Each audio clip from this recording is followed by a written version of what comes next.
Las discusiones enferman.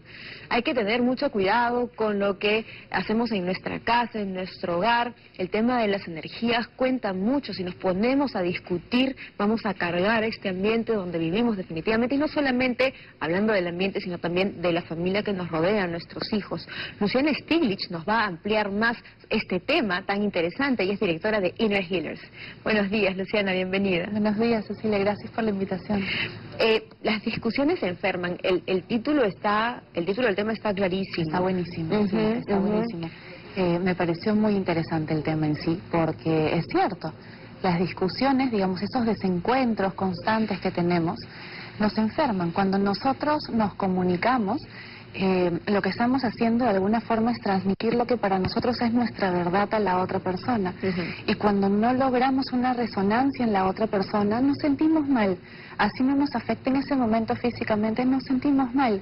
Si, por ejemplo, yo te digo a ti, me he cortado el pelo, y de pronto tú me respondes no desde esa emocionalidad de niño, sino de pronto desde un prejuicio que puedes haber aprendido de tus padres, y me dices, pero ¿cómo es posible que te hayas cortado el pelo tan chiquito si normalmente las mujeres deben llevar el pelo largo? ¿No es cierto? O de pronto me contestas desde tu adulto, pero si me acababas de decir la semana pasada que estás ajustada de dinero, ¿cómo es posible que gastes en un corte de pelo? Entonces, cuando no tenemos esa resonancia en la otra persona, nos sentimos mal. Si comienza a pasar el tiempo y no encontramos una forma de comunicarnos, vamos a sentir que estamos en un lugar que nos genera estrés, que para nosotros es un lugar no propicio, ¿no es cierto? Eso puede ser en la familia, puede ser en el trabajo, puede ser con un amigo nuevo, de repente con una amiga nueva. Ahora, yo un poco al inicio también dije, no, si es que estas discusiones se dan mucho, por ejemplo, en el hogar, no solamente estamos contaminando o enfermando, digamos, nuestro ambiente, nuestra casa, o de repente en la habitación en donde se dé la discusión, sino también a nuestra familia, el entorno que nos rodea. Claro que sí, porque lo que nosotros sentimos de alguna forma se percibe por las personas que nos rodean. Por ejemplo, si estamos conversando naturalmente y de pronto entra una persona que ha tenido un mal momento y es una persona que viene malhumorada, así no nos diga nada, lo vamos a percibir. Porque lo que nosotros comunicamos usualmente no solamente tiene que ver con la comunicación verbal, me he cortado el pelo, tiene también que ver con la comunicación paraverbal y con la comunicación no verbal. Es decir, si yo te digo algo con un tono de voz diferente al que yo estoy utilizando, probablemente, o que tú estás utilizando, probablemente percibas que hay algo diferente. O si yo llego haciendo unos gestos que denotan que algo ha pasado, definitivamente lo voy a percibir también. Y eso de alguna forma va a influir en las personas que están observando esto. Esto es, lamentablemente, pues, el mundo de las pequeñas sutilezas, ¿no?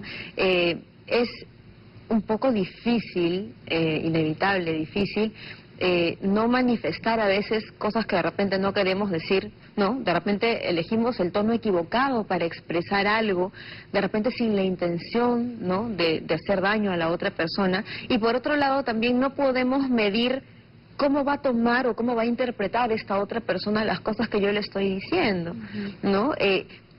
¿Cuál sería ahí el término medio, el término salomónico?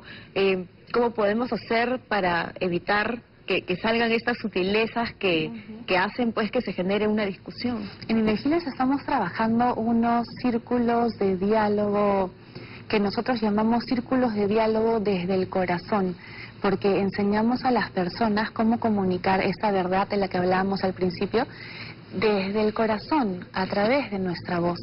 Entonces, enseñamos que la comunicación verbal es solamente el 7% de la comunicación que se recibe. Enseñamos la importancia de la comunicación asertiva, que quiere decir que así como yo tengo ciertos derechos, tú también tienes ciertos derechos. Y, por ejemplo, el decir no es un derecho. Y el respetar que la otra persona puede que diga no a algo también es un derecho. Enseñamos de qué manera comunicarnos sin dañar a la otra persona, porque a veces queremos decir algo que realmente nos molesta de la otra persona y lo atribuimos como una característica de la persona, no como un hecho que ha ocurrido. Entonces, por ejemplo, ¿no? Yo puedo estar molesto porque había quedado contigo en salir hoy día y de pronto hoy día llueve y entonces no provoca pues salir. En lugar de decirte, es que claro, pues ahora está lloviendo, es muy diferente decir, oye, ahora que está lloviendo, ¿tú crees que podríamos hacer un plan diferente? Es muy importante cuando nos comunicamos ponernos en el lugar de la otra persona. Asegurarnos sobre todo de escuchar en estos círculos de diálogo que hacemos. Lo que enseñamos a las personas es a escuchar atentamente y a respetar 4 cosas muy importantes para nosotros. La primera es la franqueza, decir lo que realmente queremos decir. Lo segundo es la honestidad, decirlo abiertamente. Lo tercero es escoger el momento adecuado para hacerlo. Y lo último es escoger la forma en la que lo vamos a hacer. Por ejemplo, si yo te quiero comunicar algo que sé que es importante para la relación, voy a buscar hacerlo en un momento en el que yo pueda tener un contacto físico contigo, en el que tú puedas verme a mí a los ojos, en el que tú puedas ver cómo me muevo al decirte algo, puedas ver mis manos quizá. Entonces a veces, hoy tenemos tantas herramientas tecnológicas que nos ayudan, pero a veces el teléfono no es la mejor manera de decir las cosas. A veces el correo electrónico no es la mejor manera, o usar mensajes de texto no es la mejor manera para decir algo que realmente para nosotros es importante y nos importa cómo la otra persona la tome. A veces cuando hablamos con una mujer, incluir frases como yo te valoro por tal cosa, o cuando hablamos con un hombre, decirle yo confío en que tú tienes de repente los recursos necesarios para hacer algo. Ese tipo de, digamos, de formas de comunicarnos son muy importantes para evitar discusiones, que son dentro de todo desencuentros, no momentos que nos hacen sentir mal. Y precisamente nos hacen sentir mal. El tema es, las discusiones enferman. ¿De qué manera enferman estas discusiones? Bueno, por ejemplo, si uno de los problemas que tenemos al comunicarnos es el establecer correctamente los límites, lo más probable es que nosotros tendamos a cargarnos de cólera o de resentimiento. Esa cólera y ese resentimiento usualmente son cosas que enferman y que queman desde dentro. Entonces probablemente tengamos, por ejemplo, problemas como gastritis, porque según la medicina alternativa, toda esta zona viene a ser la zona de las emociones. Entonces cuando yo reprimo mis emociones para tratar de crear un ambiente equilibrado quizá, alguna de las razones por las que se hace, en ese momento no comunicamos lo que sentimos y lo guardamos. Entonces podemos generar problemas estomacales, incluso que se nos afloje el estómago a veces. No quiero ir a hablar con esa persona porque sé que con esa persona no puedo colocar mis límites. Y entonces me comienza a doler el estómago, ¿no es cierto? Y puede ser desde algo pequeño hasta algo más grande. Si solemos actuar de esa forma constantemente, quizá desarrollemos una úlcera. La desconfianza en nuestras capacidades, por ejemplo, se muestra en formas de migraña. Si nosotros tenemos dificultad para creer que nosotros somos capaces de hacer las cosas, nuevamente comenzamos a guardar todas estas emociones y nuestro cuerpo solo puede aguantar hasta cierta frecuencia vibratoria de emoción dentro del cuerpo. Cuando tenemos mucho más que eso, pasa lo mismo que cuando llenamos un vaso con agua y lo seguimos llenando a pesar de que ya no entra más, rebalsa.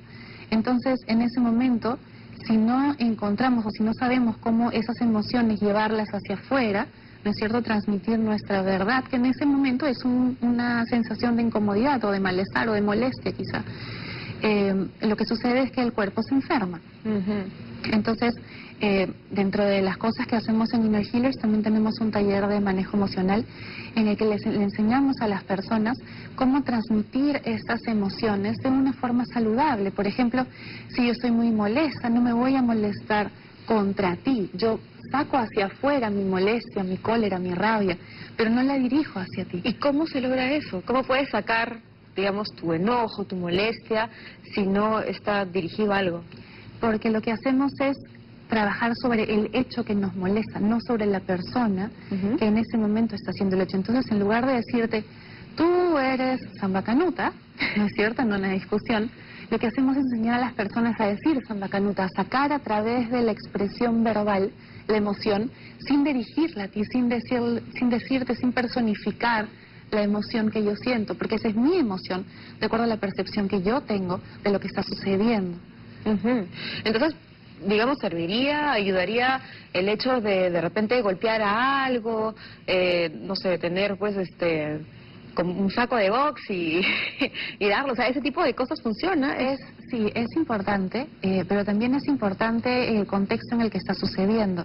Si, por ejemplo, estamos molestos con un niño, con un hijo, probablemente se va a asustar mucho si nos volteamos y golpeamos algo, por supuesto, ¿no es cierto? Entonces, depende mucho del contexto. Pues es importante que tengamos espacios para expresar esto, pero en una discusión donde de pronto las cosas se ponen de color rojo, y queremos realmente gritar a la otra persona, es importante que sepamos que no es la otra persona a quien nosotros queremos dirigir esa cólera, sino que en ese momento es tanta la emoción de cólera que queremos sacarla fuera. Entonces es importante diferenciar eso, ¿no es cierto? Y otra cosa también importante que nosotros recomendamos mucho a las personas que vienen a vernos es el tema de la meditación. Si nosotros tenemos durante el día un espacio para nosotros de cierta cantidad de tiempo, hacemos el tiempo para meditar en la mañana y meditar en la tarde, lo más probable es que nuestra mente, que usualmente está llena de discusiones mentales de lo que sucedió o de lo que queremos hacer, vaya limpiándose de todas estas discusiones. Entonces, cuando tú me dices algo, ya que mi mente está más limpia de repente cosas que me han sucedido, la percepción que yo voy a tener de lo que tú me dices no va a hacer que yo explote, sino probablemente va a hacer que yo lo vea como algo que tú me quieres decir antes que como un ataque, quizás. Claro, definitivamente todo ayuda y todo aporta. Luciana, muchísimas gracias por habernos ayudado y por haber aportado con este tema tan interesante y tan bonito. Muchas gracias a ustedes. Gracias. Bueno, amigos, muchísimas gracias por habernos acompañado el día de hoy. El programa llegó a su fin, pero no se olviden que estamos de lunes a viernes de 11 de la mañana a 12 del mediodía, aquí sus amigos de Bien por Casa. Escríbanos a nuestro correo que es bienporcasa@tvperú.gov.pe y búsquenos también en el Facebook, que ahí nos encuentran como Bien por Casa. Gracias. Chao.